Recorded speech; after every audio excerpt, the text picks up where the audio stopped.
Welcome back to Double Play with Brandon Walker and myself, Chris Klemmer. Pretty good. Thank you. We are doing two Adam Sandler movies today. Happy Gilmore and The Waterboy. Right to it. Woo! Right to it. Let's go. Not fucking around. Okay, so last week we did a little Big League in the Sandlot. I want to make an observation real quick. Seems like that format of debating two movies instead of giving one good, one bad, people liked it. People seem to like it. Yeah, I liked it too. Yeah, so we're going to flesh that out a little bit. We're going to see. This one is more along the lines of a new category of taking two similar movies with the same actor, same guy, same presentation, really. Even same screenwriters. Same a lot of things. Yeah. Same general tone. Same pretty much general tone. Yeah, all right. All right, it's fair. Plucky underdog who has no business doing what he's doing. Yeah, it's the exact same movie. Exact same thing. I guess I'd push back on that. Well, I mean, it's one movie I like significantly more than the other. It's I agree. It's a down on his luck hockey player that ends up being on the pro golf tour, and it's a kind of a loserish nobody that is a water boy that happens to be the best football player in America. Right. So it's kind of the same thing. You don't agree? Yeah. I mean, you have typical Adam Sandler. You have some kind of weird character. Before we dive into the two movies. Are you taking your shoes off? I'm scratching my toe. I got an itch. That's not a big deal. If you hadn't said it, I don't think people would even notice I'm scratching my toe. Well, I try to be honest with our viewers. That's disgusting. It's not this. I'm scratching my toe with my. Look old as fuck. I've had these shoes about 5 years. Yeah, looks it. You can buy new shoes, Brandon. What's going on? I have. You want to go shoe for shoe with me? No, I don't. That's why I'm surprised you are wearing 5-year-old I don't shoes. like wearing my high tops during the summer. I like to wear short shoes, these shoes. You struggle this summer, huh? Low top shoes, and I haven't bought a new pair of low tops for this summer yet. Is that okay? It's fine. I'm just. You seem like a man that struggles in the summer. Before we get to these two movies, Happy Gilmore and The Waterboy. Right. How did Adam Sandler happen? Yeah. There's nobody like him. No. And he occupies his own space of the movie universe. Like nobody else. There's comedy movies, there's drama movies, and there's a category called Adam Sandler movies. Yes. And he owns, and he will do different variations of the Adam Sandler movie, but he owns his own piece of the Adam Sandler universe. The movie universe. Adam Sandler movies, you couldn't star anybody else. They're just Adam Sandler movies. Yeah, like can you imagine anyone else being Billy Madison? No. Happy Gilmore. Right. Like, it's you go through the list, and it's so unique. And I think it's one of the things that helped make him stand out in SNL was, like, he had these characters that were he had such a unique comedy presence. Opera Man. Right, Canteen Boy, which is the Water Boy. Cajun Man. Yep. Which was always one of my favorites. But even when he was, like, in, like, regular sketches, he was still so unusual and different. Yeah. Now, I want to make sure I get his name right. So, in Happy... It's Adam Sandler. Thank you. In Happy Gilmore, you have Vern Lundquist calling the play-by-play. Yeah. And there's a guy next to him. And that guy's name is Jack Giraputo. I'm not saying his name right. He's also the producer. In fact, he only produces Adam Sandler movies. Okay. He's the most successful comedy producer in movie history. Because he's been with him so long through so many movies. And he actually doesn't even work in film anymore. He retired in 2016. He was so rich, he's like, I don't need to do this anymore. So he got on the Adam Sandler train early. Yep.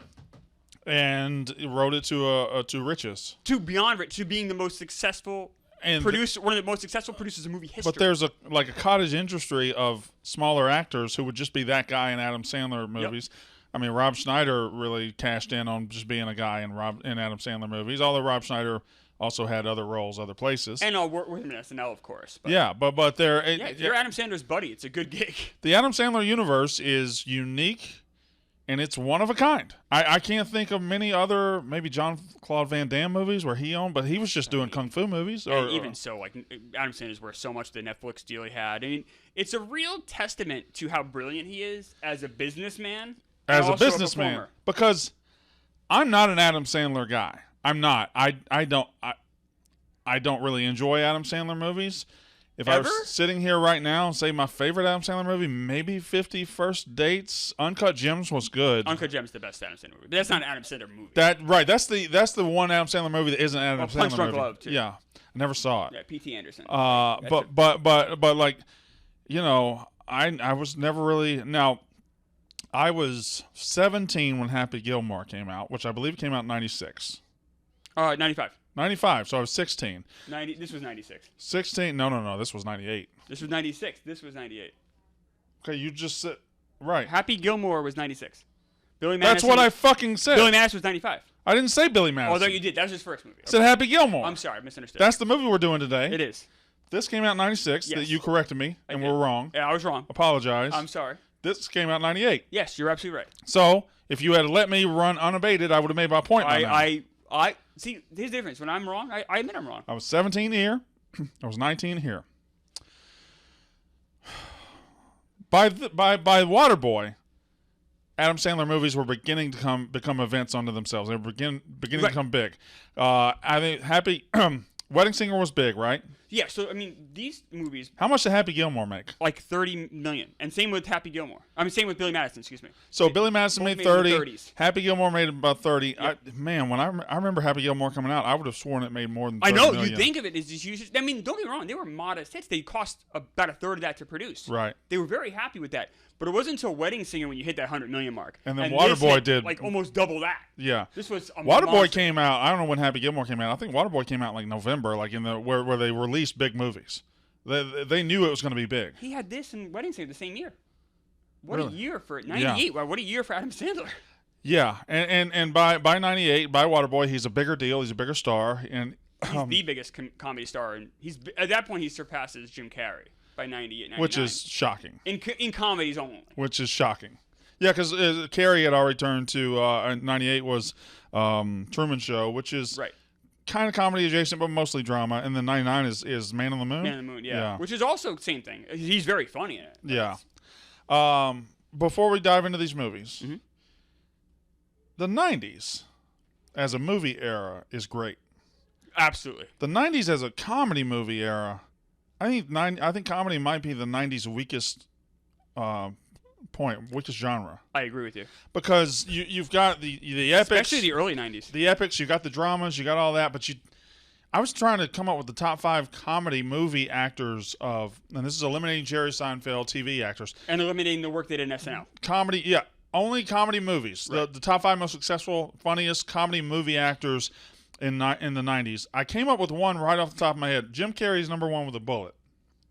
Would you agree with that? He's my number 1. He's my number 1 too. Dumb and Dumber, Cable Guy. And I'm not an Adam Sandler guy, but it would be hard. I'd be hard pressed not to put him in the top 5. He's in my top 5. I think Mike Myers is in my top 5. He's not in mine. Otherwise, I don't know that I can get to 5 because I thought about Bill Murray. Bill Murray kind of turns away from comedy in the early 90s too. No, I disagree with that. Groundhog Day's a comedy. What about Bob's a comedy? What about not? It tries to be. It's not funny. Kingpin's a comedy. Hysterical. Kingpin's a comedy. And Rushmore is very funny. Never saw Rushmore. Very good. But Kingpin Bill Murray's my number 2. Bill Murray's number 2. So you got Carrey 1. Carrey 1. And which is kind of crazy if you think about it, because Carrey just knocks it out of the park with 3 movies in a row and kind of coasts on that a little bit. Like he goes. We had 3 movies come out the same year that are monsters. He goes Ace Ventura. His first 3: Ace Ventura, Mask, Dumb and Dumber. All came out in 94. Bang, bang, bang. The same year. Yeah. That's wild. Yeah, an incredible. I'm here now and I'm the biggest deal. He follows up with Ace Ventura, When Nature Calls. And Batman. Batman Forever. He does The Cable Guy, which is very funny. So he really, when it comes to comedy, he has that one huge home run after home run. He goes 3 for 3 with 3 home runs. And then he doesn't really get there again with comedy. Truman Show's the best movie he did. I guess you could say Liar, Liar. Liar, Liar. Which isn't, I don't think is wildly funny, but he's amazing in it. Yeah, he's good. He should have got an Oscar nomination for how good he was. Yeah, he was good. Liar, Liar was a comedy. And then Truman Show, I think, is his best movie. Yes. But Sandler does exclusively comedies in the 90s. Like, he doesn't get off comedy. Who are the other couple in there? So I have 3 Adam Sandler. Yeah. So Jim Carrey 1, Bill Murray 2. 3 Sandler. Uh-huh. My 4 might surprise people. Is Ben Stiller. I also thought of Ben Stiller because it's crazy how things work. You don't remember when actors get their breaks. I didn't remember Ben Stiller being the agitator and one of the agitators in Happy Gilmore. Did not remember that. Well, it's uncredited. It's uncredited, but then he hits There's Something About Mary right after this, right? And and then he did Reality Bites before this, which is a very funny movie. And then I give him credit for this. Maybe I shouldn't. He directed Cable Guy. Okay. So I mean, I for that reason, I throw him in the mix. And if you're one of those people that is like very staunch about years, like technically the year 2000 is in the 90s. It goes 91 to 2000. That would bring in Meet the Parents. And as well as Zoolander? Royal Tenenbaums. Royal Tenenbaums, yes. Zoolander's 2001. But yeah, Stiller, I could get with that. My number 5 might surprise people too. I have Woody Harrelson. All right, hold on. White Man Can't Jump. Yep. A movie we already mentioned. The Cowboy Way. Kingpin. And then I think Doc Hollywood's very funny. Doc Hollywood is funny. It's a very good movie. I like Doc Hollywood. Me too. Yeah. I'm going to throw another name at you. I have Mike Myers 6, by the way. How about Billy Crystal with City Slickers? Yeah, City Slickers. Forget Paris is okay. When Harry Met Sally was 89, I think. Yeah. City Slickers 91. I'll say this. If you asked Americans in early 90s, so before Jim Carrey had his run, before Sandler, who is the biggest name in comedy movies, it's probably Bill Murray was number 1. Yeah. And number 2 might have been Billy Crystal. All right. I'll throw another one at you. Okay. What about Robin Williams? You know, it wasn't a comedy, but his part in Aladdin is hilarious. Mrs. Doubtfire. But then that's when he makes his turn. Right. I mean, Go to a Hunting obviously is not really funny at all. Yeah. Or at least the Ben Affleck part is, but the Robin Williams part isn't. I don't know. Robin Williams, to me, he's always better when he's serious. Yeah. Funny Robin Williams doesn't typically do it for me. Which is crazy, isn't it? It is. It makes no sense. He's a stand-up turned actor. Right. And he was better serious. Yes. And that's rare. Very strange. Yeah. Yeah. Although a lot of these guys, Bill Murray started SNL, and while I wouldn't know if I'd say he's better serious because he's great in comedies, he's very good serious. Yep. Some guys. Jim Carrey's very good serious. Incredible. Jim Carrey's just good all the way around. Yep. And same with Sandler. Uncut Gems is great. Yeah. That's a great movie. Sandler just hasn't really minded that as much as the rest of them. Sandler, his focus seems to be having like a nice life, which I completely respect the hell out of. Like, good for him, man. He seems to be like, what makes my life better? What's a quality of life decision? Yeah. Which I think that's so admirable. I'm going to make a movie that entertains me, and it's going to entertain a bunch of people. I don't care if critics like it. I don't care if people like it. I'm just going to make it. We're going to do it in the location that I want to do it in. Right. I'm going to do it with my friends, people I trust, people I like to be around. I don't know. If I was Adam Sandler, if I had great fame and wealth, I hope I would do things the way Adam Sandler does things. Now, I want to go throw another topic at you before we get into the movies. One more. This will be the last topic. If you were looking, because I believe SNL, a lot of people have their favorite eras. A lot of people love the 70s SNL. That's fine. The early 90s was the absolute best. Terrific. The best era of SNL. It goes from the early 90s when it was Dana Carvey, Phil Hartman. And late 80s. The late 80s, early 90s. Yep. And then they start kind of their feature act. They start bringing in Chris Rock and Chris Farley and Adam Sandler and David Spade and all, Rob Meadows. Schneider and all these guys. And they just kind of roll from Hartman and Jan Hooks and Dana Carvey. Yeah. But it's funny, Mike Myers is the bridge. So Mike Myers was a feature player before, but he's more in this generation. But because he got an earlier start, he almost was like the middle child syndrome of SNL. But it's crazy because if you think about the 70s gave us so many stars. Yes. But early 90s SNL, their star-making power, because they weren't always loved on SNL, but their star-making power, Chris Rock became a huge star. Yes. Adam Sandler became a huge star. Yeah. Chris Farley became a huge star, obviously would have been bigger had he not died in the prime of his life. And I'm sure I'm missing some, but like the more talented SNL guys, Dana Carvey and Phil Hartman, didn't become those guys. No, I mean, Phil Hartman's older. I mean, he still had a very successful. He was on news radio and died early. And died young too, right? Yeah. I mean, was anyone like I guess Bill Murray was a pretty big star. I'm trying to think of guys from Chevy Chase, Dan Aykroyd. Yeah. But like, I'll say this: no one has the bank account that Adam Sandler does. None of those guys. If you were in 1992, and we were having a draft of the SNL actors who are going to have the best career, who would you have taken? One's Mike Myers, no questions asked. You would have taken Mike Myers then? Absolutely. I think I would have taken Farley. Farley had that thing when he popped on screen, like shit was different than everybody else. Same with Mike Myers. Like, even when he was a featured player, because he did the Chippendale sketch when he was just and featuring. Like Myers was too. Myers had already had, and by 92 already had Wayne's World. That's why I would have taken him. Yeah. I guess he had already broken out from the pack there. But he had an earlier start. He was there a couple years earlier. Who technically do you think has had a more successful career, Sandler or Myers? Because I know Sandler's not even a question.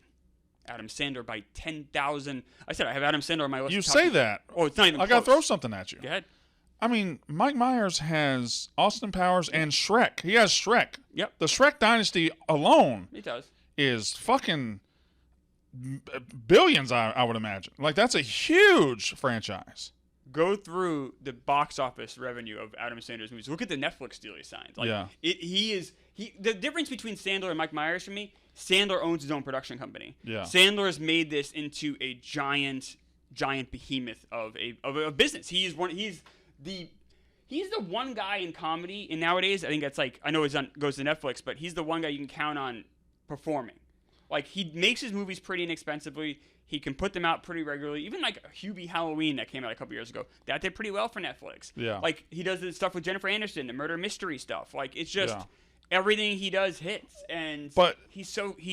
Did he ever have, like, Shrek 2 made $500 million?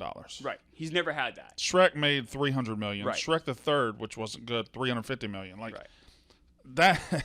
And Austin Powers, I assume the second. I know the first one did okay. The second and third one. Second and third one did huge numbers. Huge numbers. Right. I can't remember. What's the biggest numbers movie Sandler ever had? It's probably Is it Waterboy? It's probably like Big Daddy, Waterboy. It's in that era. Look, I doubt he ever broke into like 300. I don't think so. Yeah, like he just has a bunch of $100 million movies. Yes. Interesting. That's an interesting tidbit. Like, if you think back then, you would have taken Myers in '92. Yes. I would have taken Farley. I would have taken Farley. Sandler, I don't know. Sandler was good, though. Sandler was good. Like, Sandler, people forget, Sandler and Farley were fired from SNL. And I would have taken Sandler. I'd be remiss if we've mentioned all these guys. We didn't mention Norm Macdonald. Oh, my gosh, yes. Who came a little later. He little later. I think he was on SNL in 94, 95. Yeah, he wasn't in that 91, 92. Right. Because I remember Sandler back as far as 90. I know he was in the season premiere of 91 because that was Michael Jordan, and he had the commercial. He had the Split Skate beer commercial. Right. With him and Farley. Which is hysterical. Yeah. So I remember that one vividly. Sandler's had an incredible career. Absolutely incredible. Totally unique. One of a kind. Yeah. I don't know. It can't be recreated. No. Critics hated him when it came out. I thought Billy Madison and Happy Gilmore I still think they're both very funny. They are, when I was 14, 15, 16, watched those movies, I was just doubled over laughing. So let's just start to dive in, I guess, together. Happy Gilmore came out first. Yes. I think I remember seeing the previews to this movie and thinking, wow, okay, Adam Sandler as a goofy ass golfer, I'm with it. I'm down. Have you seen Billy Madison? I've never seen Billy Madison to this day. Oh, really? Yeah. Okay. I was a Sandler fan, and if you also go back, Sandler also had about 3 episodes on The Cosby Show. He did. He also did a movie called Mixed Nuts with Steve Martin. A bunch of stuff didn't work. Yeah. Billy Madison was the first one that hit. His first vehicle. But he also, I don't know if you remember this, he had a comedy CD. Of course I do. Well, yeah, with they're all going to laugh at you. Toll Booth Willie. Like, that was huge. For us, for a 15-year-old, that was bigger than his movies at that point. Yeah, I mean, back when we were high school kids, you had the Jerky Boys. Yeah. And then you had Adam Sandler with, like, what are you saying, at a medium pace? A medium pace was, that whole album was played, 1,000 times we probably heard it in our lives, in buddies' cars, all the time. Yeah, that was a thing. I just remember summers in, like, 93, 94 listening to that shit. Oh, my God. But I remember thinking Adam Sandler, and I see Happy Gilmore come out, and I want to see it. I didn't see it in the theater. I remember I had, I think it was one of the forerunners of DirecTV. I had Prime Star. Oh, I remember Prime Star. Yes. And that was the first situation I had where you could order movies like you can on DirecTV. Right. And I remember ordering it. They had an all-day pass, and I ordered it, and I watched it all day. Yeah. I remember liking Happy Gilmore at the time. I remember fucking loving The Waterboy when I saw it. Looking back, I don't know that either of them were very good. You like one significantly more than the other. Yeah. I watched The Waterboy a couple weeks ago. I watched Happy Gilmore last night. I didn't really enjoy watching Happy Gilmore as a 44-year-old man. Oh, I did. I still think this movie's very funny. It's weird and goofy enough. The Christopher McDonald stuff is very fantastic. weird. Shooter McGavin is one of the great villains in any comedy you'll ever see. He's such an asshole. I don't remember him being dialed up so far. He's really throwing like as fast as he is absolutely turned up. Like from the beginning. Yes. Like he shows up, he's supposed to be the guest speaker or something. He shows up and he just is an asshole to everybody. The PR person welcomes it. Yeah, go get me a Diet Coke. Right. And it's just, there are parts of and I wouldn't say this is a bad movie, but I didn't enjoy it as much as certainly 17-year-old Brandon enjoyed it. And there are movies I can watch from back then that I do enjoy that much. I don't know. I don't know where, but maybe that's a byproduct of never really being a Sandler guy. It might be. I mean, neither of these movies are plot heavy. They're it's like Caddyshack. They're both joke heavy. Neither are gonna. The story doesn't really matter. Neither are contending for an Academy Award of anything. No, and they're not built to be that either. I mean, neither was Caddyshack. It's still a great movie. I think Happy Gilmore is a great movie. I think it's a great movie. I call it a great comedy. Yeah. Wow. Right in the low threshold of that, but I consider it a great comedy. It just the goofiness of it, and I don't mind goofy movies. It just never really connected. The humor was a little below where I wanted it to be, I think. I don't know. I watched Billy Madison and I watched Happy Gilmore both pretty recently. I watched it again for the show, obviously, but I felt this age better than Happy Gilmore did. Billy Madison. Madison did. Yeah. I saw Waterboy in the theaters. I didn't really like it then. I thought it was okay. I watched it now. I probably like it a little less. I don't think it's a particularly good movie. It's average. It's not. Neither of these are. You said this is a great movie. A great comedy. I don't think either are good movies. I do. It entertained the shit out of me. I think it's a really funny movie. I think it's a great movie. It's very funny. I laugh a lot during it. So what separates the humor and the laughter in this one from the Waterboy? It's weirder. It's in a way like nastier. Like it is nasty. It even the sight gags earlier where you meet Chubbs and he hits his hand and it gets like right. like it's goofier. Or actually the first time I was like, this is really more intense than I thought it was at the very beginning when his girlfriend walks out on him and he's singing to the empty street. Yeah. And an older Asian woman walks up and hears it. But then, and that would be fine if that were the end of the joke. But then the next morning he wakes up and she gets out of his bed. And she's in like his t-shirt. Right. Yeah, you're like, oh, fuck. Yeah. You're really going for this joke. Yeah.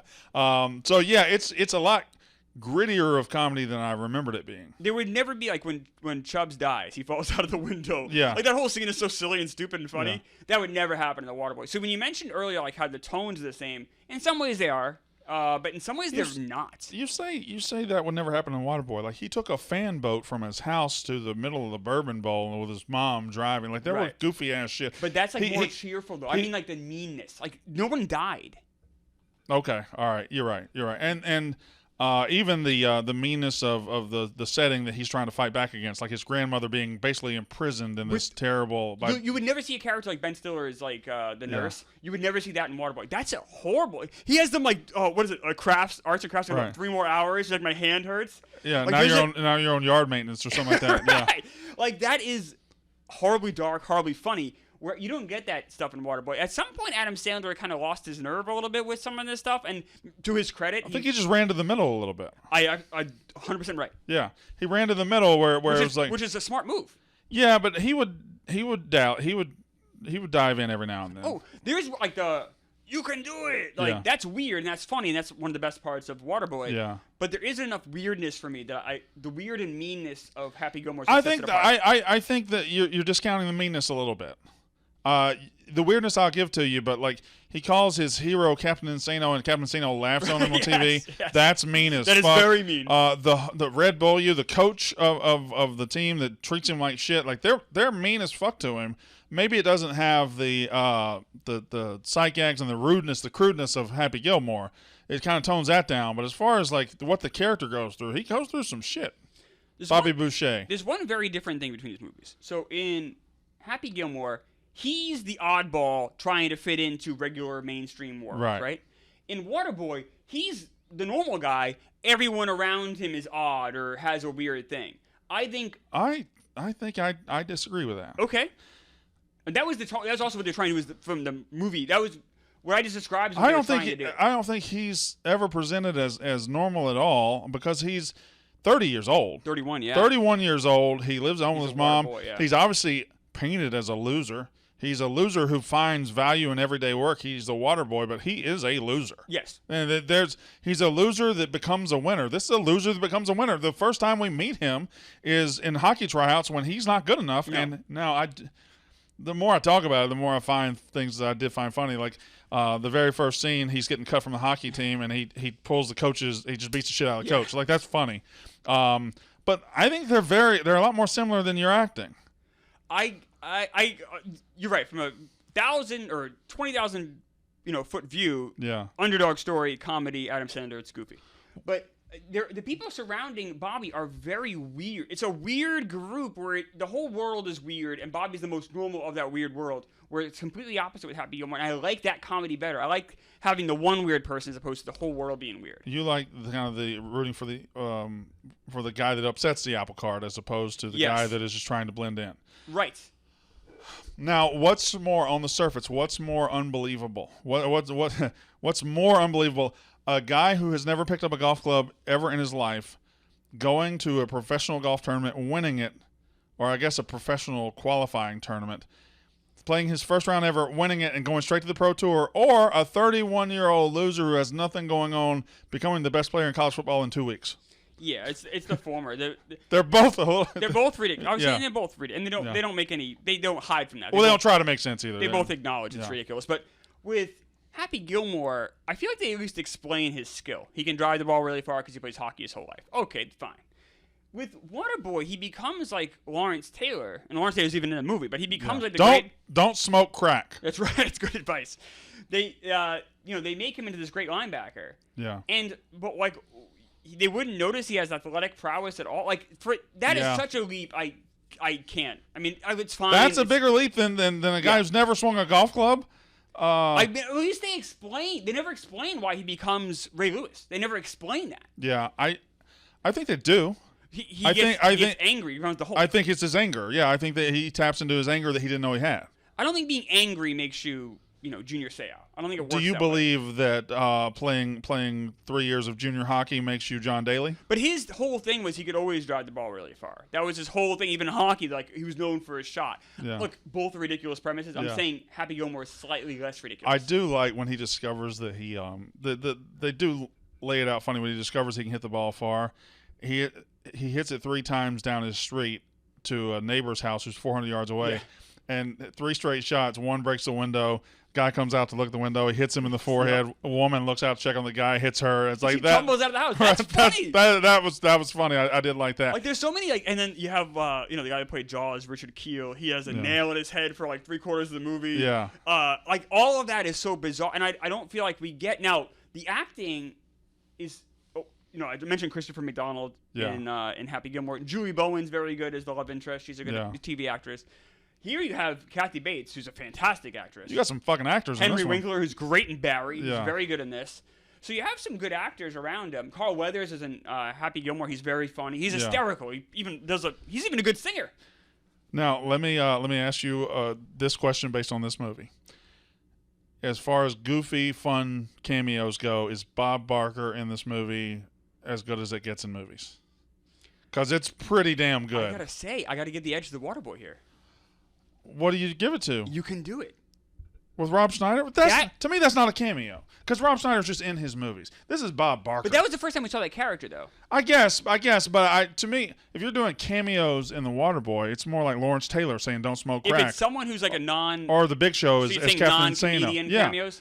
Does it get any better than Bob Barker? Bob Barker just shows up, Price is Wrong, bitch. Like... Okay, so here's my nip, and this is a nitpick that maybe people our age or older will only understand. The problem was that was in every fucking commercial for this movie. So when I went and saw it, I felt like I'd already seen this scene already. Yeah. Like it didn't hit to you, huh? It would have if I had just seen it, but it got. I don't know, It got overplayed before the movie even came out. It's very funny, and I love that Bob Barker's like all in. Yeah, he just goes. So I guess he made a demand. They were trying to get Ed McMahon. Yeah. Ed McMahon never returned their calls.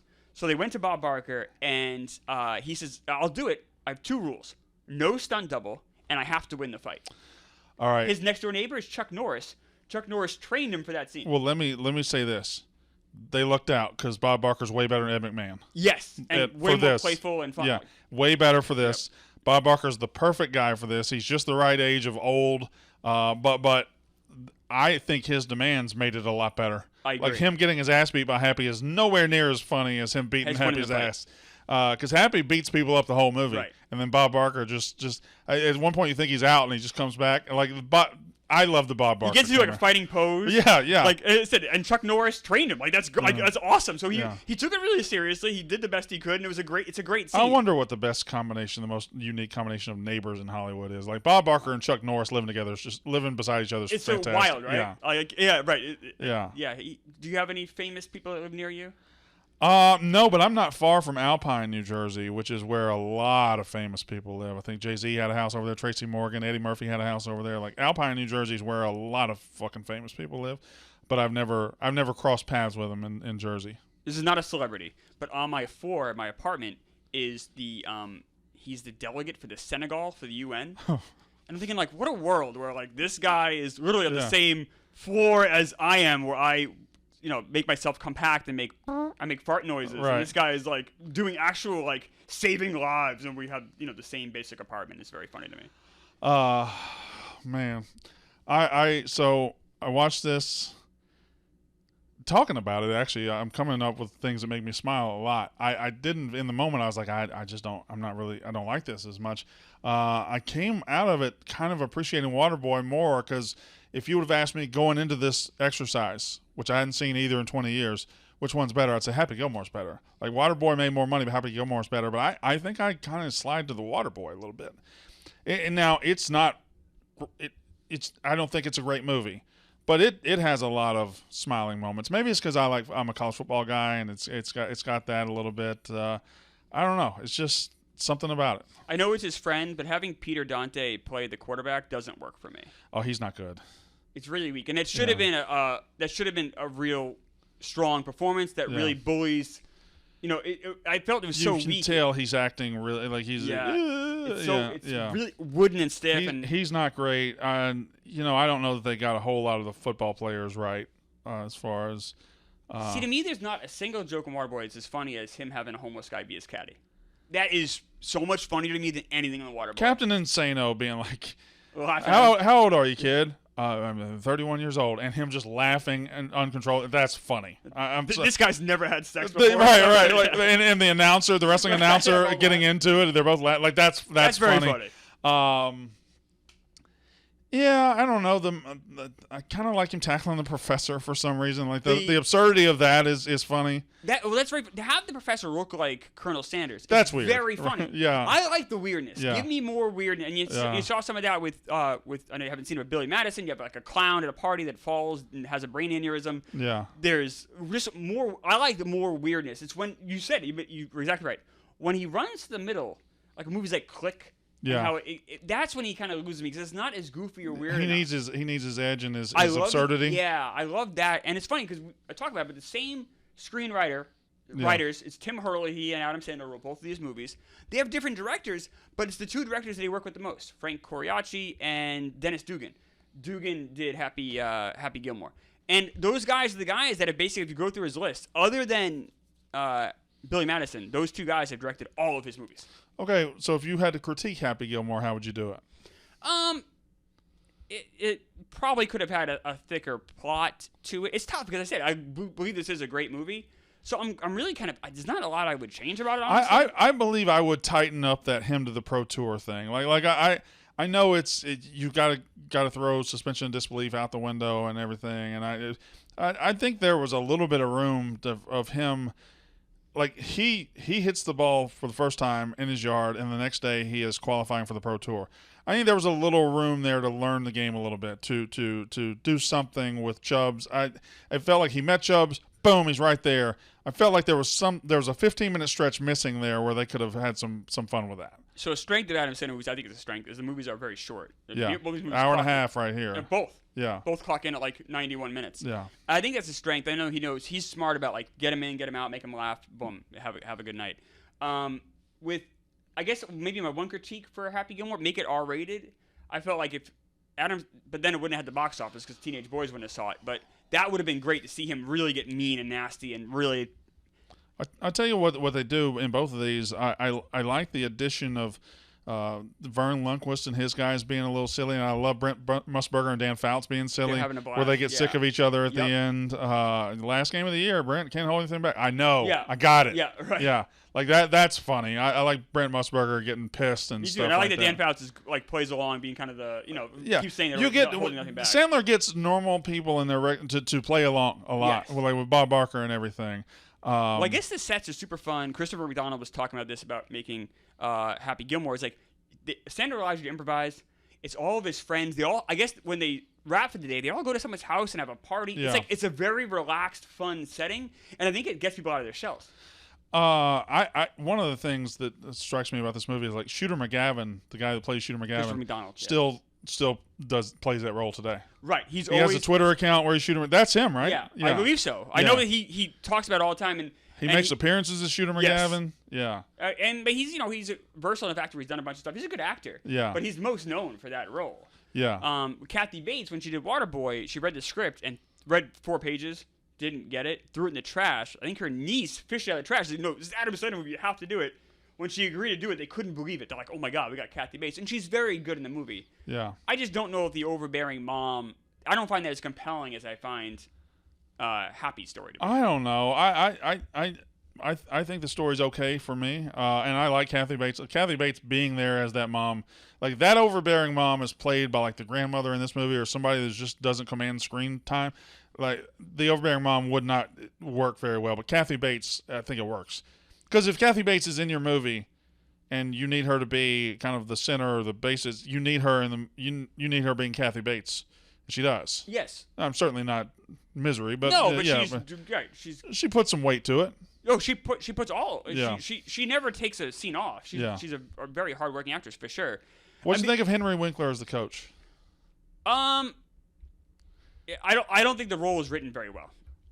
Yeah, I agree. I think he's great in Barry. He's obviously was. So he got a tattoo of Roy Orbison on his ass. That's very funny. Yeah. See, that's funny and weird. Like I want more of that. I felt like him. The way he looks at him when he's walking out the door, hey, Happy, and he just shows him his Roy Orbison tattoo. Like I love that, but him. I'm not happy. The rivalry with Waterboy. The rivalry with him and the other coach that falls flat for me.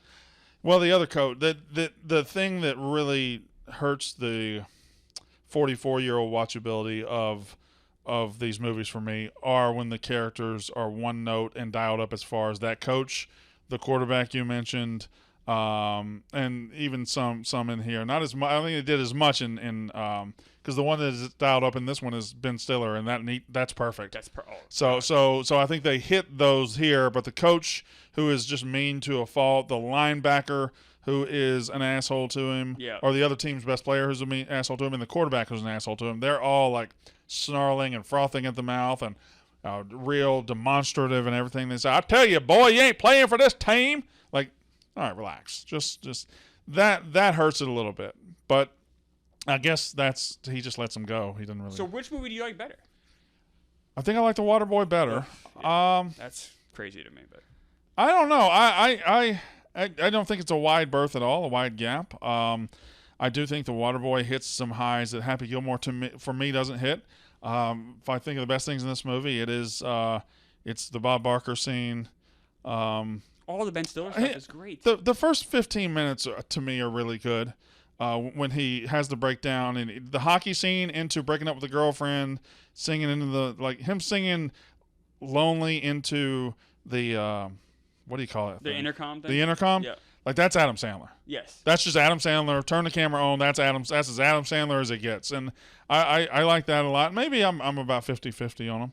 I love the ice skating scene. It's obviously not to Rocky. Yeah. They're having the ice skating, but then it pans out and you have the guy that runs the Zamboni sing and it goes on for a very long time. Yeah. That awkwardness is so funny to me. I feel like, I don't know, for whatever, and it's a lot of it's just comedic taste, but the stuff in Happy Gilmore hits me. I'm going to give Happy Gilmore a 90. 90? I think it's a great 9-0? 9-0. 90? 90. No. Yes. That's come on. You got to be kidding me. I think I gave Caddyshack like a 90, like 8 or something. Hold on. I don't remember if we did we did Hoosiers. Yeah. You gave it an 83. Yeah. You've got Happy Gilmore as a better movie than Hoosiers. Get the fuck out of here. I would rather watch. You would not. Oh, I would in a heartbeat. I would much rather watch Happy. Shit. Happy Gilmore over Hoosiers. You have Caddyshack over Hoosiers. Caddyshack's an all-time great movie. So this is not an all-time great movie. It's a great comedy. I think Hoosiers has a lot of problems. That Robert Hershey character. Oof. No thanks. You gotta be. I wish I could see your list right now. 90? I thought it was going to be charitable when I did these numbers.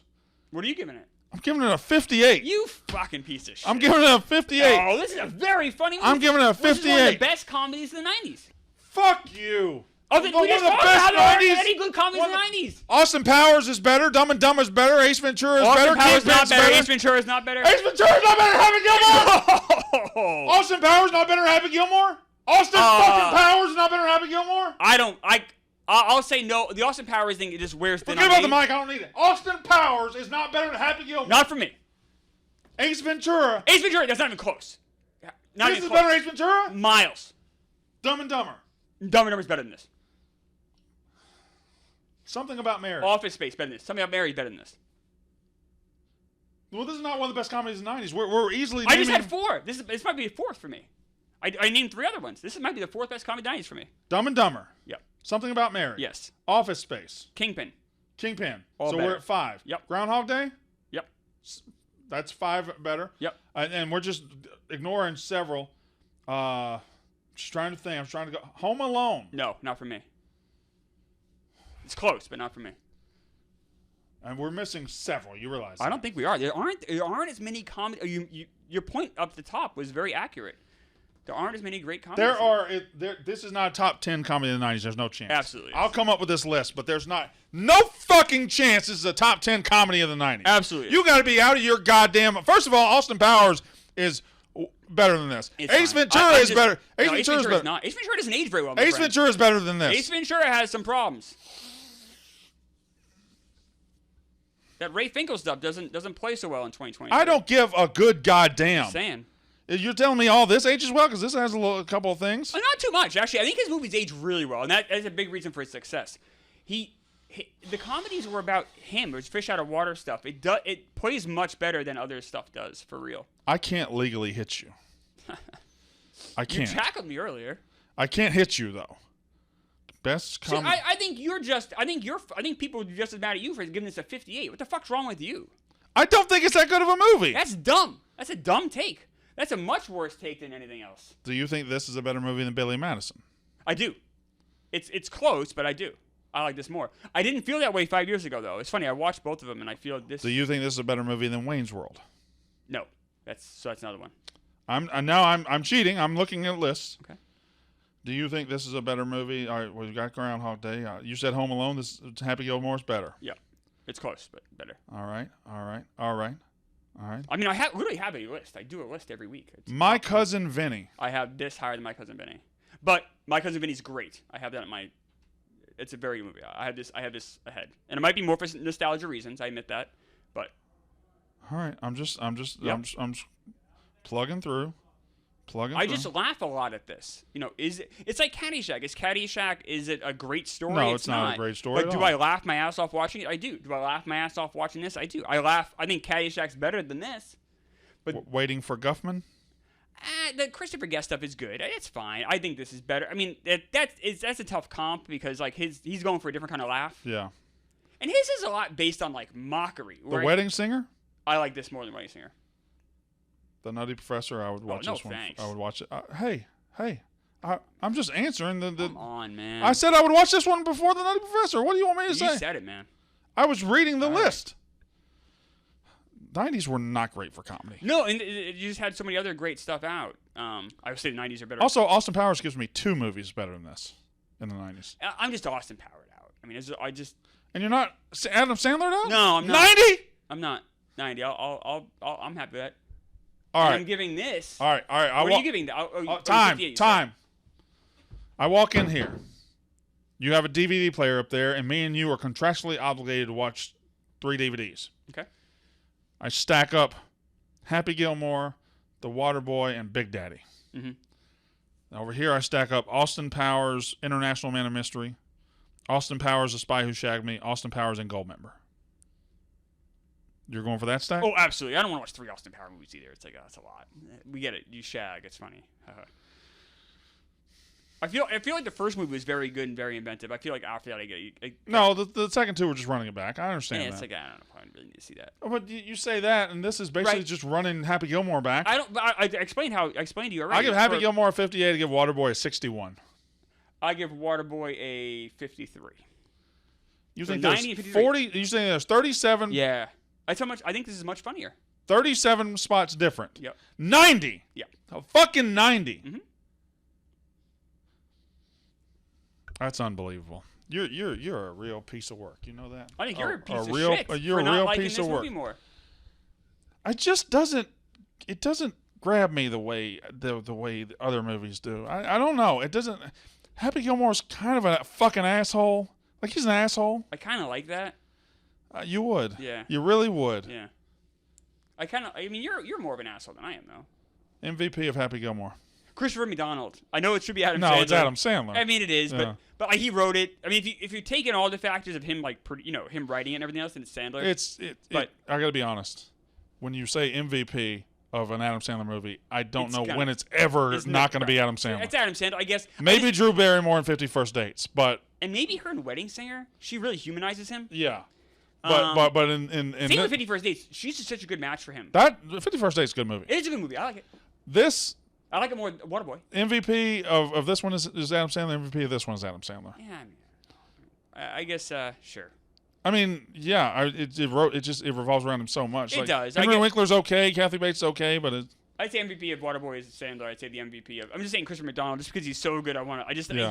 He every time he's on screen, I'm laughing every single time. One of the best lines ever. I eat pieces of shit like you for breakfast. You piece of shit, yeah. You piece of shit for breakfast. Yeah. That is so funny. I guess Tim Hurley. He said he wrote that line.